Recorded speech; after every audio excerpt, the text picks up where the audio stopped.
Hi, my name is Jennifer Butterfield, and this is the Trial by Jennifer YouTube channel. And I am launching a new series on developing an online brand, and this is the first episode.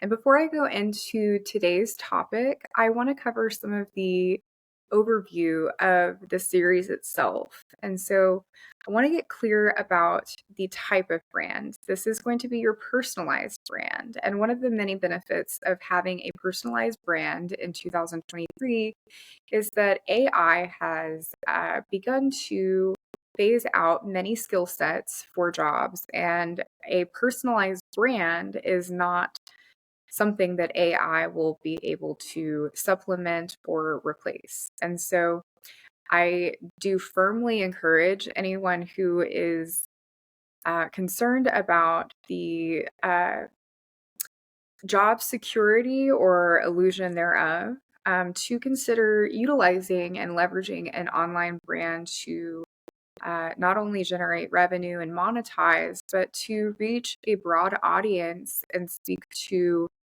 those people and share something that you're passionate about. I really advocate for operating on a plane of altruism. One of the reasons why I started this channel was because I am passionate about financial literacy, money transparency, and educating others on personal finance. So that's a very broad topic. And I think that's a great segue into today's element, which is going to be identifying your niche.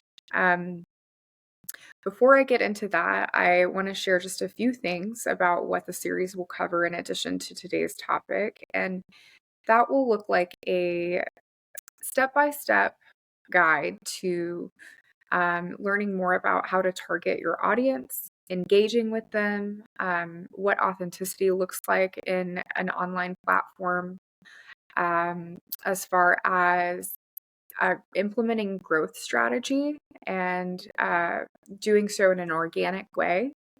And then utilizing data and analytics to drive bottom line profits.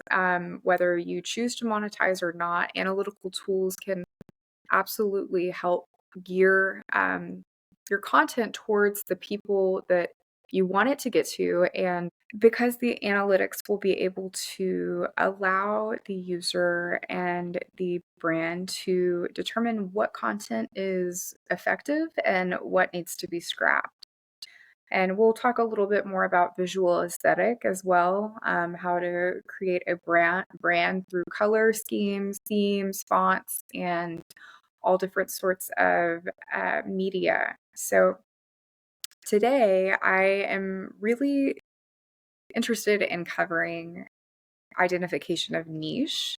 And so this can be a difficult thing for people who are just getting started with this concept of online branding. And I think it's important to do a self assessment if you haven't done one in a while, to identify strengths, skills, areas of expertise. And again, it's really important to be passionate about what you're doing and do something that you enjoy. Reflecting on your personal experiences, your education, and your personal interests can help identify your niche. In addition to that, I think it's really crucial to narrow down your interests. So, focusing on a specific area within your field that resonates with your skills and passion. And so, refrain from trying to appeal to everyone and instead concentrate on serving a specific segment of the market where you can provide the most value. Solving a specific problem is going to tie into your target audience, and we're gonna cover that in greater detail in the next episode of this series. But I think it's really important to start to speak to this idea to get the wheels turning around uh, being human and us all having fears. And so, getting clear about what the problem might be for your target audience member. In the next series episode, we're going to be covering avatars and how to design an avatar for a member of your target audience and then generate content to speak to them. As far as positioning yourself as an expert, I prefer to take the position of one that I walk through life in, which is that I am always learning and growing. I'm not afraid to make mistakes or admit when I'm wrong. I also have a lot of value to bring to the table. And so it's really important to me that I approach this in terms of my expertise with humility, but also the ability to share a wealth of knowledge that I believe might add value to the lives of those who are in my audience. Tailoring my brand and message is really going to rely upon my ability to provide solutions to these problems. Um, I think it's also really cool to give yourself a little bit of room for trial and error. Again, this is Trial by Jenna Fire. And the testing and iterations of niches will be a living, breathing thing. And so I really encourage anybody who's considering this. I think the hardest thing is just getting started. And so playing around with this, letting it be this organic evolution of different ideas and brainstorming, and creating the safe space to do that. And so, what that can look like is reserving judgment or really taking an observational standpoint. Um, and anything goes. So, if it's something that comes out on paper or maybe in a group setting or when you are brushing your teeth in the morning, giving yourself permission to have all the ideas, and doing so without any judgment or attaching and assigning any value to these different brainstorming topics. Um, this is also a really good opportunity to gather feedback, analyze data, and then make adjustments on the responses that you receive. You can talk to your friends about this. Make sure to talk to people that you trust, and refining your niche based on the insights that you gain from these important relationships. Again, I iterate over and over and over again. The importance of authenticity.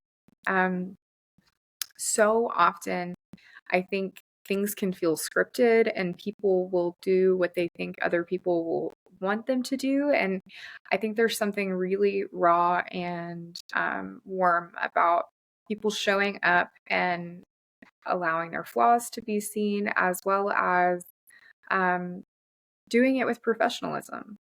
And so it takes a little bit of practice. And I remember the very first time I made my first video, I was at an event with my roommate, and it was at a pool, and she said, you've gotta make your first video, and whenever you do, she's a photographer and a videographer, and she gave me a few tips, and she was like, you just got to keep going with it.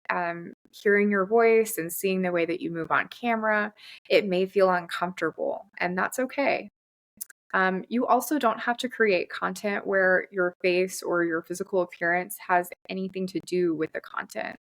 A lot of people create different platforms that are all just different media that have been generated. And we'll talk a little bit more about the visual aesthetic in a different episode.